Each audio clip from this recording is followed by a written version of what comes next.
इस स्टोरी का मैक्सिमम फ़ायदा उठाने के लिए आप इस स्टोरी को आपके साथ आपकी आंखों के सामने होते हुए इमेजिन करिए।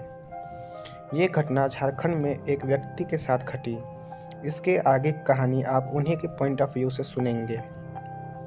ये बात 2008 की है। मेरी उम्र तब करीब 13 साल की थी। मैं अपने पुराने घर रहा करता था। मेरा घर झारखंड में एक छोटे से गांव में है। उस गांव में बहुत घने जंगल हुआ करते थे और बिजली सिर्फ 2-3 घंटे। हमारे घर के आसपास बहुत दूर दूर तक कोई दूसरा घर भी नहीं था। इसीलिए जब भी हम रात को खिड़कियों में से झांका करते थे तो अधिकतर बहुत दूर दूर तक चीज़ें दिखाई दिया करती थी और इस कारण से हम बच्चे डर भी जाया करते थे। इसलिए हम अपने खिड़कियों पर पर्दे लगा कर रखा करते थे और रात को उस तरफ नहीं देखते थे। हमारा घर बहुत ही बड़ा और हवेली जैसा है। हमारा परिवार एक जॉइंट फैमिली की तरह था और इसमें करीब 40 से 50 लोग रहा करते थे। हमारा हवेली जैसा दिखने वाला यह घर बहुत ही पुराना था, जिसे हमारे दादा ने 1945 में बनवाया था। तो 2008 में ये देखने में थोड़ा बहुत खंडहर जैसा था और इसमें कई कमरे मैंने बचपन से ही बंद देखे थे। देखा जाए तो इस घर की छत में बहुत बड़ी बड़ी झाड़ियाँ उग चुकी थी, जिसकी वजह से ये अंधेरा होने के बाद बहुत ही डरावना दिखता था। उन झाड़ियों में से आने वाली झिंगुरों की आवाज़ उस घर के माहौल को और भी डरावना बना दिया करती थी। अब वो जो कमरे बंद पड़े थे वो तो करीब 30-40 साल से यूं ही बंद थे और उनमें पड़े ताले जंग से सड़ चुके थे। उन्हें कोई एक बच्चा भी ईंट से एक ही बार में मार के तोड़ सकता था, पर हमें उन कमरों के आसपास जाने से मना कर दिया जाता था। वजह मेरे पापा ने मुझे ये बताया था कि जब वे छोटे थे तो हमारे दादा ने भी उनको यही कहा था। उन कमरों के अंदर से सीलन भरी खुशबू आया करती थी, जो हम बच्चों को बहुत पसंद थी। 40-50 लोगों की इस फैमिली में हम 18 बच्चों की एक छोटी सी टोली भी थी, जिसमें कुछ तो बहुत डरपोक थे, पर कुछ इन बंद कमरों का राज भी जानना चाहते थे। हमारी टोली में मौजूद कुछ बड़े बच्चों ने यह अफवाहें भी उड़ाई थी कि उन कमरों में 50 साल पहले किसी ने फांसी लगाई थी, जिसके बाद से ही उन कमरों को बंद कर दिया गया है। पर इन बातों पर अक्सर बड़े कुछ बोलने से बचा करते थे।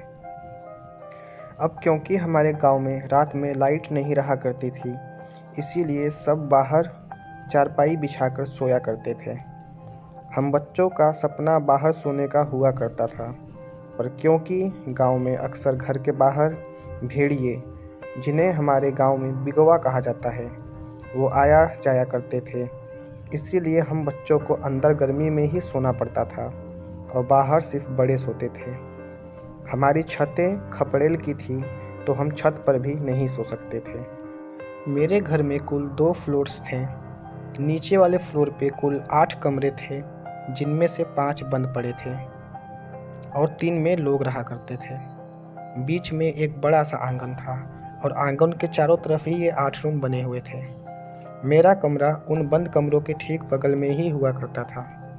रात को टॉयलेट करने के लिए हमें इसी आंगन में आना पड़ता था और मैं जब भी टॉयलेट करने जाता, मैं अपनी आंखें नीचे करके भाग के वहाँ तक टॉयलेट करने जाया करता था और बिना आँख उठाए भाग कर वापस भी आ जाया करता था, क्योंकि उस रात के सीन में अगर आँख उठी तो उन बंद कमरों को देखकर अधिकतर हम डर जाया करते थे। कई बच्चे तो ऐसा डरे थे कि वो 2-3 दिन तक बीमार पड़ जाते थे। जिस दिन मेरे साथ ये घटना घटी थी, उस दिन मेरे बगल के 2 रूम में रहने वाले बच्चे अपनी माँ के साथ अपने नानी के घर गए हुए थे और बड़े बाहर सोए थे। तो उस दिन नीचे वाले फ्लोर पे सिर्फ मैं और मेरी मम्मी थे।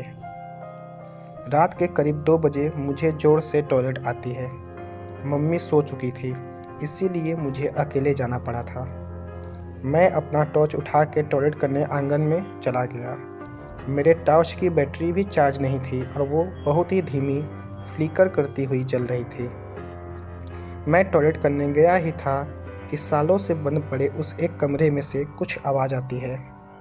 हालांकि यह एक सामान्य घटना थी, क्योंकि उन कमरों के अंदर से हमने बचपन से ही खटखटाने की आवाज़ सुनी थी, तो हमारे लिए ये आवाज़ कुछ ख़ास नहीं हुआ करती थी और हम इसके आदी हो चुके थे। पर फिर भी रात होने के कारण मैं थोड़ा-सा तो डर ही रहा था।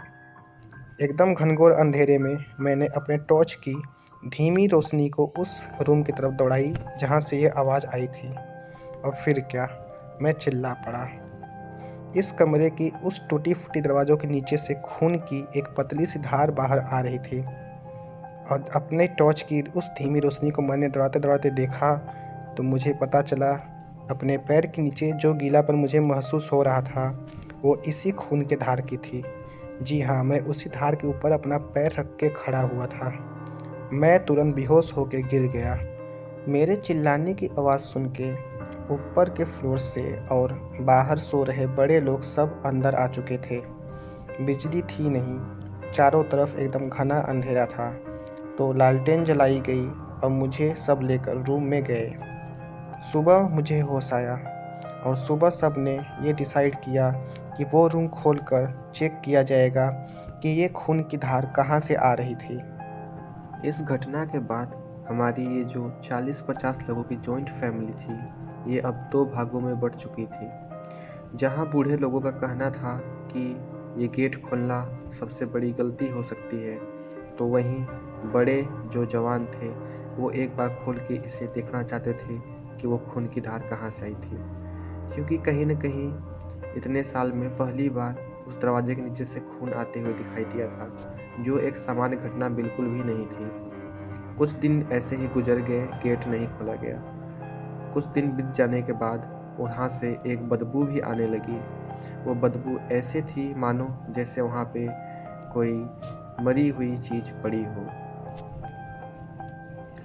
बदबू आने के कारण आखिरकार उस गेट को खोल ही दिया गया और अंदर जाते ही सबने पाया कि वहाँ एक आदमी की लाश पड़ी हुई थी। अब सवाल ये था कि ये आदमी था कौन, क्योंकि उसे वहाँ कोई नहीं पहचानता था। पुलिस को बुलाया गया। पुलिस ने उस आदमी की पहचान एक चोर के रूप में की, जो कि 2 दिन पहले ही जेल से भागा हुआ था। उस आदमी के पेट पर गहरे जख्म के निशान थे। देखने में ऐसा लगता था कि शायद ये चोर छिपने के लिए टूटी हुई छत पे से अंदर कूद गया था और कूदने के बाद शायद किसी जानवर ने उसे मारा। दोस्तों, कुछ सवाल ऐसे होते हैं जिनके उत्तर ढूंढना बहुत मुश्किल होती है। जहाँ कुछ लोगों का मानना है कि उस रूम में कहीं न कहीं पुराने भूत रहते थे जिसने उसको मारा होगा, तो वहीं कुछ लोगों का ये भी कहना है कि कहीं न कहीं ये किसी जानवर का काम है। उस समय मैं बहुत छोटा था, तो ये घटना मेरे लिए आज तक एक मिथ बन के रह गई है। मुझे नहीं पता कि उस समय क्या हुआ था, पर उसके जो ज़ख्म थे वो देख के ऐसा तो नहीं लगता कि कोई छोटा जानवर इतना बेरहमी से किसी इंसान को मार सकता है।